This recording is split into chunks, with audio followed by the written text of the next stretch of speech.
生蚝这种小海鲜也算很常见了吧？人们把它叫做大海的亲吻。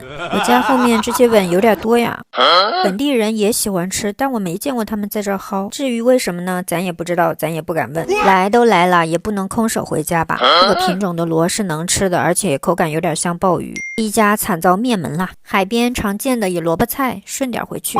煮熟了，蘸点芥末酱油。啊，真香！哎呀，问题来了，生蚝怎么做才好吃呢？